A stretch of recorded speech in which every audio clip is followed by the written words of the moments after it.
My name is Mary and I'm 30 years old. If someone had told me 5 years ago that I'd be living alone in a small apartment, spending my evenings folding someone else's kids' laundry, I would have laughed. Back then, my life had structure, purpose, even love. I worked hard, built a future, believed in marriage. But after my husband Derek left me because I couldn't have children, everything collapsed. He said he wanted a complete family, as if my worth began and ended with my ability to give birth. Even now, when I close my eyes, I can still hear the sound of the door clicking shut behind him.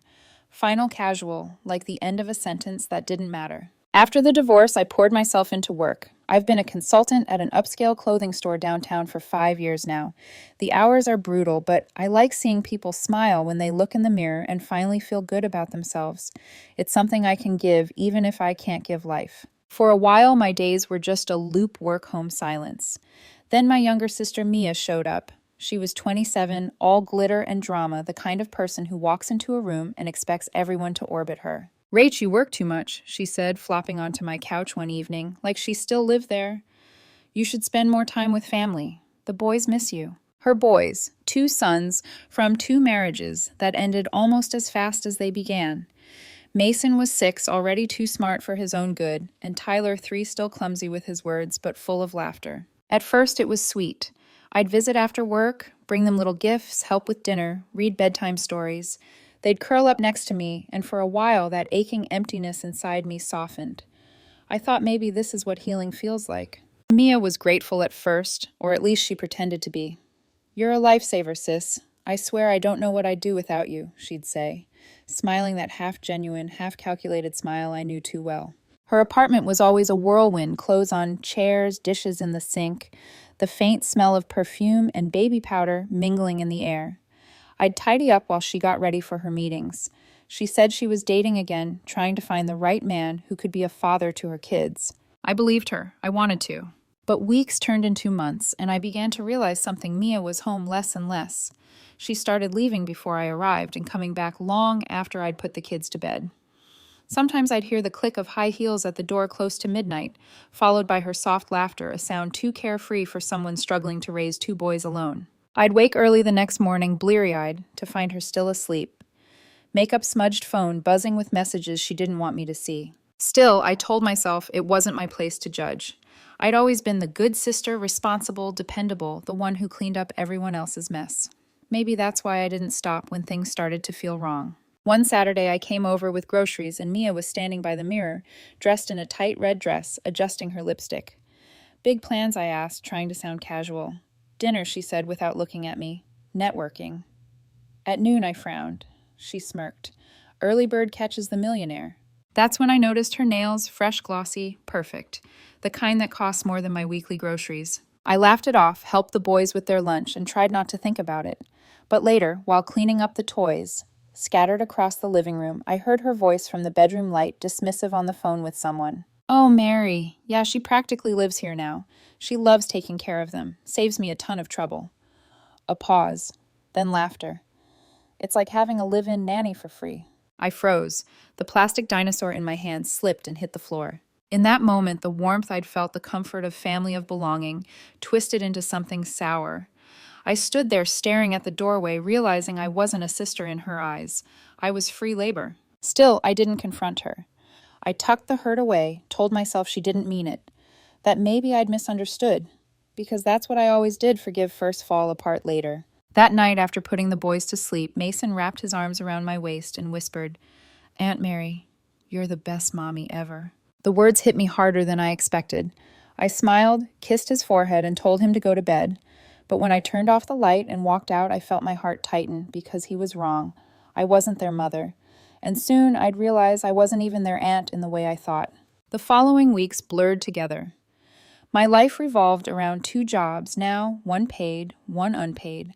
I'd wake up at 6, work 10 hours at the store, then rush straight to Mia's apartment to feed, bathe, and tuck her boys into bed. At first, it didn't feel like a burden.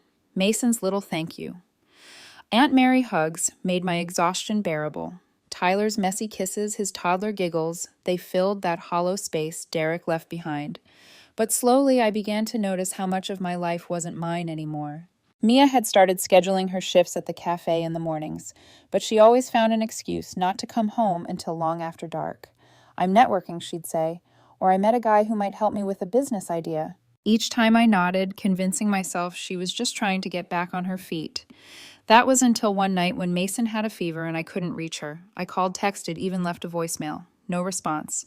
She finally came home at 2 a.m., perfume thick in the air, laughing as she fumbled for her keys. "Mia," I hissed, opening the door before she could wake the kids. "Your son's burning up. Where were you?" She blinked, disoriented. "What?" "Oh, calm down. He always gets fevers. You worry too much." The next morning, she was gone before sunrise, leaving a sticky note on the fridge. "Thanks for handling everything, sis. I owe you one. XOXO. Except she never paid that debt. Over time, her favors piled up like the laundry she stopped doing. "Could you wash a few things while you're here?" became, "Could you take these to the laundromat?"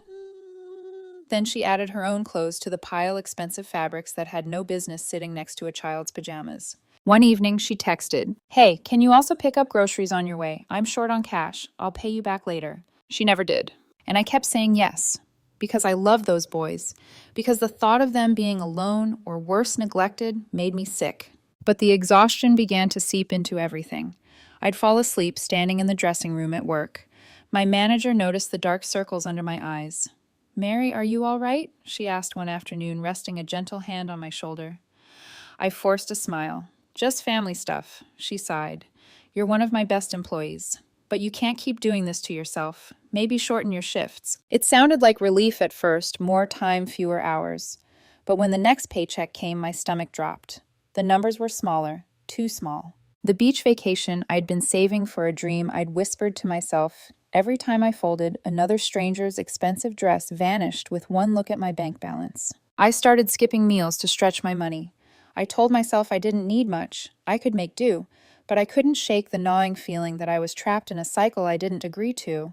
Then one night, as I sat at Mia's kitchen table after putting the boys to bed, I saw something that changed everything. I was scrolling through job listings, my fingers numb with fatigue. Remote work. "Freelance anything," I murmured under my breath. That's when an ad caught my eye. Full-time nanny needed $1,800 a month. Duties include childcare, cooking, light cleaning, educational activities. I read it twice. My eyes lingered on the duties. Cooking, cleaning, tutoring. Exactly what I did every single day. Only difference, someone out there got paid for it. For a long minute, I just sat there staring at the screen, my reflection faintly visible in the glass. I looked old, worn out, like someone who had given everything and received nothing. Then I whispered it out loud, "I'm their nanny." The truth hit like cold water. I wasn't the loving aunt helping out. I was unpaid labor. And Mia knew it. That realization burned. I tried to sleep that night, but my mind kept spinning. What if I asked her to pay me? Would that make me cruel or finally fair? The next day at work, I couldn't focus. Every sound, the hum of the store lights, the clack of heels on the tile, felt like background noise to my own thoughts. Why do I feel guilty for wanting to survive? By the time my shift ended, I'd made my decision. I would ask her. Not for much, just enough to help me breathe again. When Mia's shift at the cafe ended that evening, I waited outside. The street was dim, glowing faintly from the neon sign above the door. She spotted me, waved tiredly. "Hey, sis. What's up?" "You look serious." "I need to talk to you," I said quietly. "It's important." We stood under the flickering light of the cafe's sign. I opened my phone and showed her the nanny ad. "Look, they're offering $1,800 a month for taking care of one child. I'm watching 2 cooking, cleaning, doing homework help, and I'm not getting anything. I cut my hours at work for your kids. I can't even afford groceries now." She blinked. "So what are you saying?" "I'm saying maybe you could pay me something small, $800 a month, less than half of what they're offering." Her face shifted, first confusion, then disbelief, then anger. "You can't be serious," she said, voice rising. "I am," I replied softly. "It's not charity, Mia. It's fairness." For a moment, she just stared at me, her lips parting like she might cry. Then she laughed, sharp, mean. "I let you spend time with my kids because you needed it, Mary. You can't have your own. Remember, I was helping you. And now you want me to pay you for that." Her words sliced through me like glass. I froze. The sounds of the city-distant cars' laughter from a nearby bar blurred into silence. "Mia," I whispered, "I'm barely surviving. I love them, but I can't." She cut me off. We're family. Family doesn't charge family. She adjusted her bag, took a step closer, eyes cold now.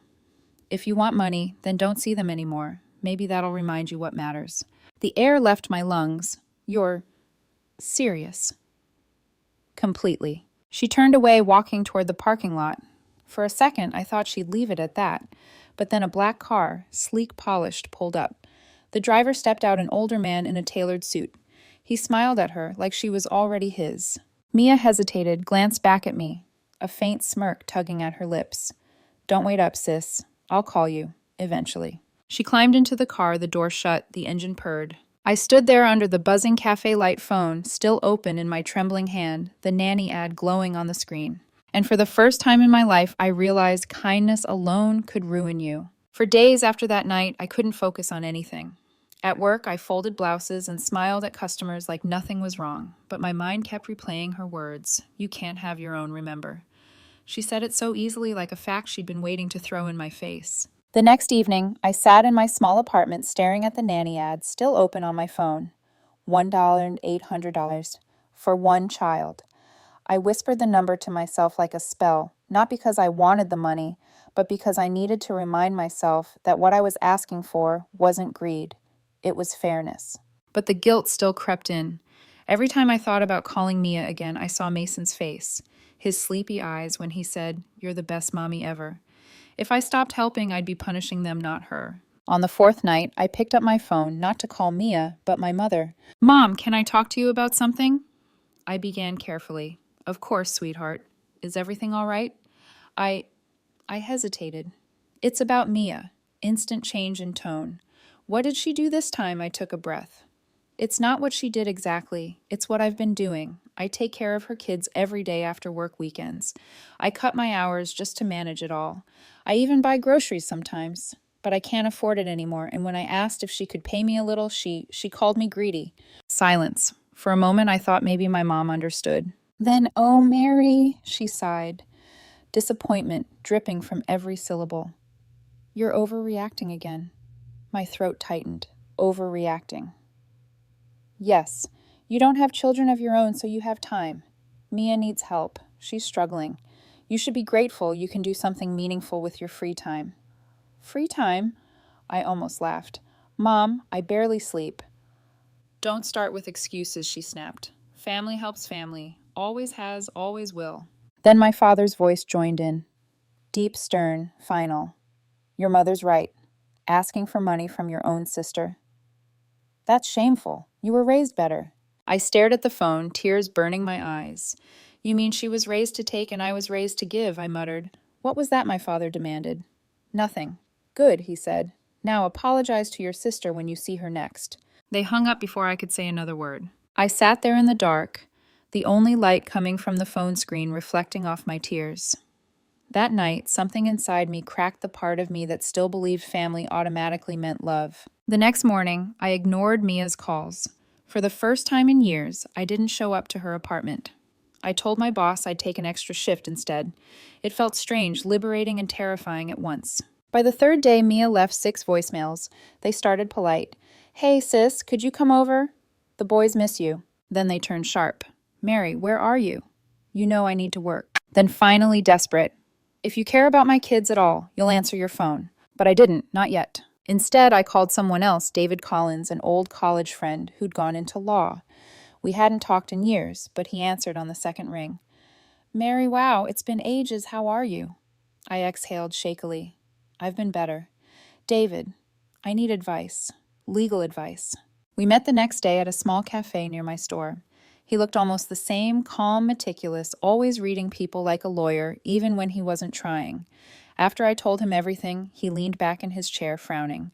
"She has you doing full-time childcare and household work with no compensation, yes. And she's been using the kids to guilt you into it, yes. Mary, that's not just unfair, it borders on exploitation."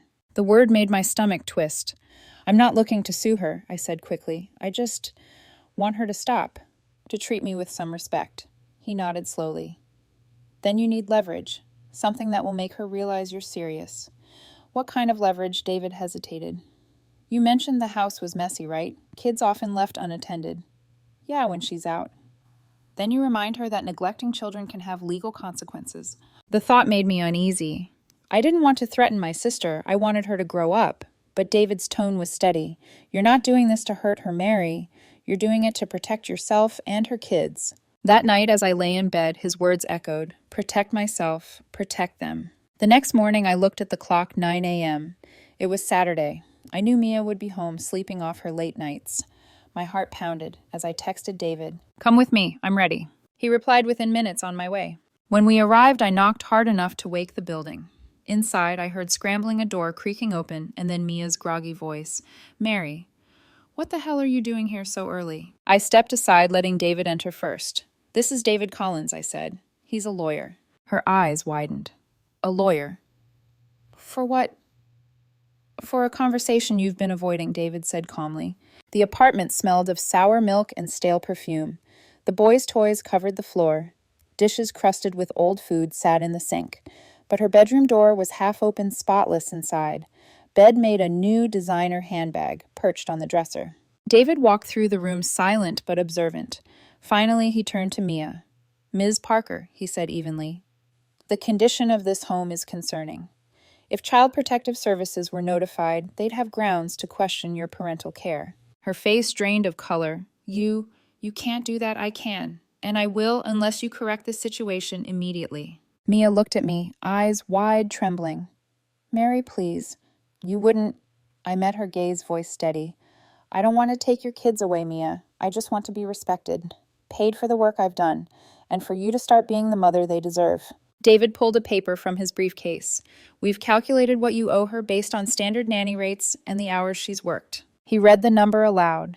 Mia gasped. The total was more than her yearly income. No, please, she whispered, tears streaming. Mary, you're my sister. You're all I have. I felt the sting behind my own eyes, but I held firm. Then act like it. Family doesn't mean using me. She sank to her knees, shaking.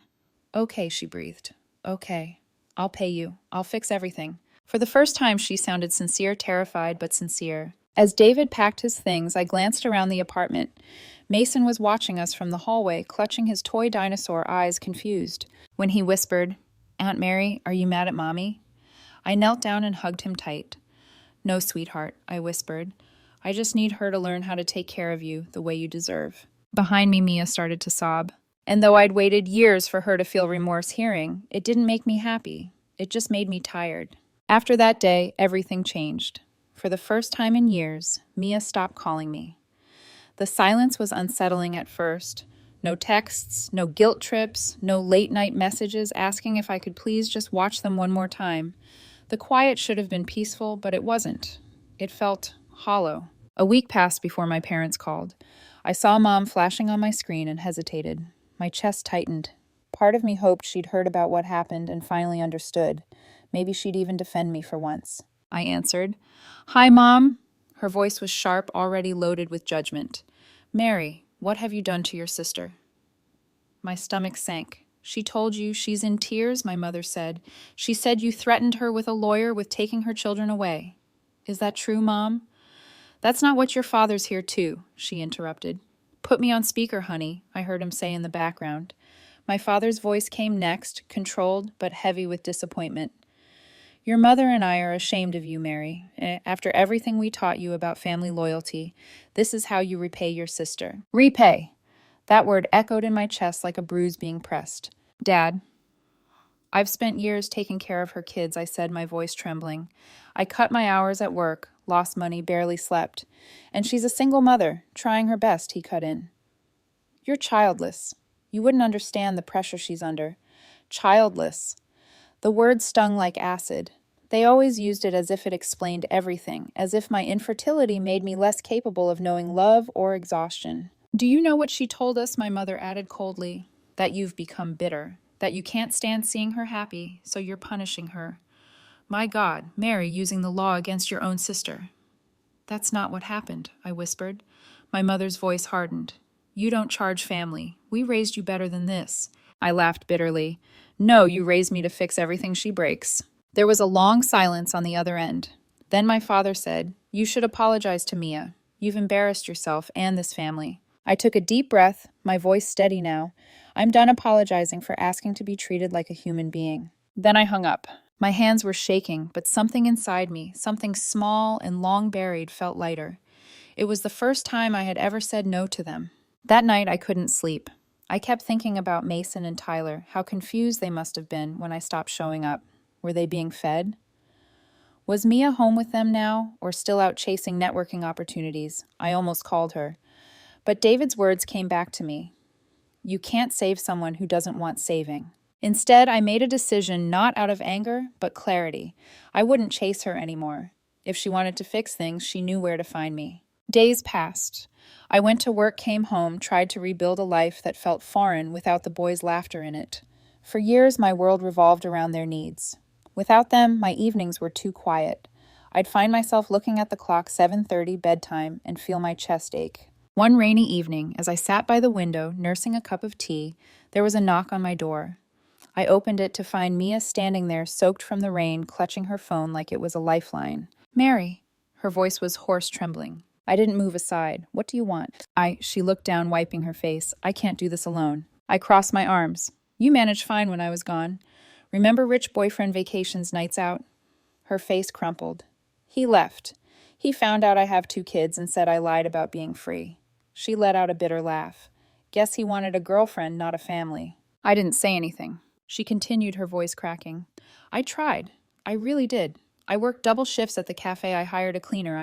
I even tried cooking for them. But I can't do it all, Mary. I can't. I wanted to feel sympathy. I really did. But all I could think about was the years of exhaustion, the sleepless nights, the way she'd laughed on the phone about her free nanny. Mia, I'm not coming back unless things change, I said firmly. You pay me for the hours I work. You take responsibility for your children. And you stop using guilt as currency. She swallowed hard, nodding through tears. I'll pay you. I swear. I can't lose you too. That night, she handed me an envelope with cash. It wasn't much, a few hundred, but it was the first time in my life that she'd acknowledged my worth. Over the next few days, I saw real changes. The apartment was cleaner, the boys looked happier. She started coming home earlier, sitting with them for dinner, even helping Mason with his homework. It wasn't perfect, not even close, but it was something. Still, our parents didn't stop. They called constantly, leaving voicemails filled with anger and disappointment. You turned on your own blood, my father said in one message. We don't recognize the person you've become. I deleted every message without listening to the end. It hurt, it always would, but I was starting to learn that love without respect is just control. One night, Mia and I sat together after the boys were asleep. The kitchen was quiet, except for the hum of the refrigerator. I'm sorry, she said suddenly, her voice small, for everything. I didn't know how much I was taking until you stopped giving. I looked at her, the same sister I once protected, resented and pitied all at once. She looked tired, older somehow. Maybe for the first time she was seeing the world without a safety net. Sorry doesn't fix everything, I said softly, but it's a start. She nodded. I'll make it right. I believed her not because she was perfect, but because I was finally ready to stop being her crutch. And as she cleared the table that night, I realized something profound. Sometimes the hardest kind of love is the kind that says no. It had been nearly a month since that night in the rain. Mia kept her word, at least on paper. She paid me a small salary every month, cleaned up more, and stayed home with the boys when she could. But something about her felt off. She smiled too brightly when I arrived, laughed too hard when I made small talk, and avoided eye contact when the subject of money or work came up. At first, I thought maybe she was just embarrassed. Change never came easily to Mia, but one Saturday morning, when I showed up to take the boys to the park, I found the door unlocked and the apartment in complete chaos again. The stench hit me. First, sour food, overflowing trash, the unmistakable smell of milk gone bad. Mason and Tyler were still in their pajamas, the TV blaring cartoons while they ate cereal from paper bowls. Mason. Where's your mom? I asked, scanning the room. She left, he said without looking away from the screen. Said she was going to work. I sighed, setting down my bag. When last night? My heart sank. She hadn't come home. I moved through the apartment like someone walking through a bad memory. Toys everywhere, laundry in heaps, dishes piled like they hadn't been touched in days. The only clean, organized space was her bedroom. Makeup laid out neatly, bed made a faint trace of her perfume still in the air. I checked the closet. New clothes designer again. My phone buzzed. A text from David. David checking in. Everything all right with your sister? Me, no. She's gone again. House is a mess. The boys are alone. David, I'm coming over. I hesitated, fingers trembling. If we do this again, there's no going back. But when Mason coughed that raspy sound that told me he'd slept in a draft, I made my decision. Me, okay, bring the papers. It took David 20 minutes to arrive. The boys ran to him immediately. They remembered him from last time. Mason clung to his leg. Mom said you were scary, he said softly. David crouched down to his level voice kind. I'm not scary, buddy. I just help people follow the rules. Mason nodded solemnly. Mom doesn't like rules. When David stood, his expression hardened. You ready? I nodded. Let's end this. He took photos, the piles of dirty dishes, the untouched laundry, the cluttered floors. He didn't need to say much. Every image was its own evidence. Then he turned to me, voice calm but cutting. This is negligence, Mary. If someone else saw this, your nephews could be taken away. I swallowed the lump in my throat. That's not what I want. I just want her to take responsibility. She won't, David said quietly. Not until she's forced to. We were just about to leave when the sound of keys jingled at the door. Mia walked in, sunglasses on, phone in hand, dressed in another expensive outfit. The boys ran to her shouting, Mommy. Her smile froze when she saw me, and then David. What is this? She demanded, voice already rising. I think you know, I said evenly. You left your kids alone again. She looked around, her expression flickering between guilt and anger. Don't start. I was out meeting someone about a job, David cut in. If that's true, it won't matter. What will matter are the conditions these children are living in. Her head snapped toward him. You're not calling anyone, she hissed. He didn't flinch. I don't have to yet. But Mary could. For a moment, the room was silent except for Tyler's small voice asking if he could have juice. Mia's eyes darted between us, panic setting in. You wouldn't do that, Mary, she whispered. You wouldn't ruin me. I'm not trying to ruin you, I said softly. But you're ruining yourself and your kids' lives every time you choose yourself over them. David stepped forward, handing her a paper. This is the calculated value of unpaid labor your sister provided for the past year. It's based on standard nanny rates. You owe her over $20,000. Mia's knees buckled. She stared at the number, her hand trembling. I can't pay this, she whispered. I'll lose everything. Then change everything, I said quietly. Tears streaked her mascara. Mary, please. I know I've been awful. But you can't take my boys. They're all I have. I don't want to take them, I said, stepping closer. I just want you to be their mother. For once. She broke then, a full collapse. Knees hitting the floor, sobs racking her body. The boys watched, confused and frightened. Mason tried to hug her, but she pushed him back, ashamed. David put a hand on my arm. You've done enough. Let's go. We turned toward the door. Behind us, Mia's voice cracked through the silence. I'll do it. I'll pay you every month, I swear. I'll clean. I'll stay home. I'll just please don't report me. I stopped back, still turned. This is your last chance, Mia. Don't make me your enemy. Be the mother they deserve, or someone else will. When we left, the boys ran after us, calling my name from the doorway. Aunt Mary, come back soon. I smiled weakly, waving even as my vision blurred. I didn't look back at Mia. I couldn't. As the car pulled away, David glanced at me. You know she might hate you for this, right? I nodded, staring out the window. Maybe. But if she finally becomes the mother they need, it'll be worth it. For the first time in years, I didn't feel like a victim. I felt like someone who'd stopped being afraid to demand better. And as the city lights blurred past, I whispered to myself, no more free love, no more free labor. 2 months passed. For once, silence didn't feel like punishment. It felt like peace. Mia kept her word. She didn't disappear at night anymore, and she hadn't called crying since the confrontation. She worked double shifts, mornings at the cafe, afternoons at a retail store, and every first week of the month, an envelope appeared in my mailbox. $800 neatly folded, no note attached. Just acknowledgement. The first time I opened it, I cried. Not because of the money, but because it was the first time my sister had treated my time, my existence, as something of value. The boys were happier too. Mason had stopped asking, where's mommy every night before bed. Now he'd tell me stories about her cooking pancakes badly, but still trying, or helping him with math. Tyler had started talking more, stringing together sentences that made Mia's eyes water with pride. It wasn't perfect, it never would be, but it was progress. One night after work, I stopped by Mia's apartment to drop off some books for Mason. The house was quiet, except for the soft hum of the dishwasher, something I'd never heard there before. Mia was sitting at the kitchen table, hair tied up, a cup of coffee cradled between her hands. You look Tired, I said softly, setting the books down. She laughed weakly. I feel like I've aged 10 years in 2 months. That's motherhood, I teased gently. She smiled, but it didn't reach her eyes. You make it look easier than it is. There was a pause. She set the mug down, fingers trembling slightly. Mary, I need to say something. I waited. I'm sorry. The words were quiet, almost fragile. Not just for taking advantage of you. For everything. For being selfish. For letting Mom and Dad talk to you like that and saying nothing. I sat across from her, stunned. Mia never apologized, not sincerely. She always twisted guilt into charm, made it sound like you were the one who overreacted. But this time was different. Her voice cracked, her eyes wet but unguarded.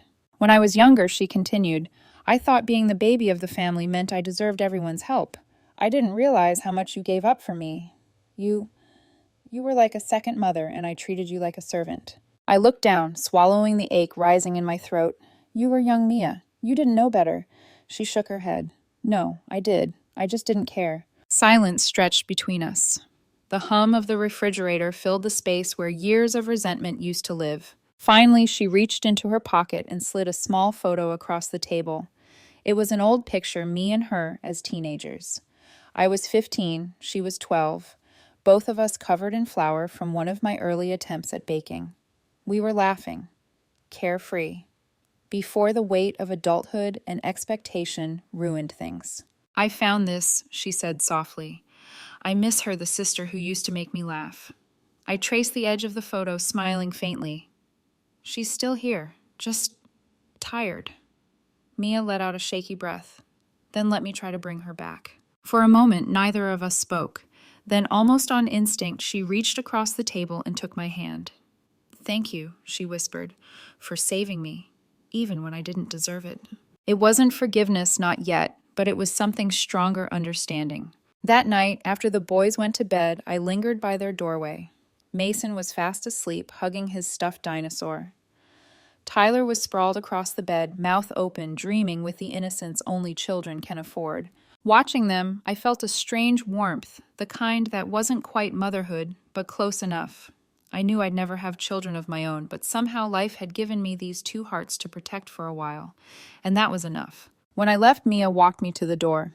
The air outside was cool, the sky still glowing faintly from the city lights. Mary, she said before I stepped out, yeah, I'm proud of you, for standing up to me, for not letting me destroy you.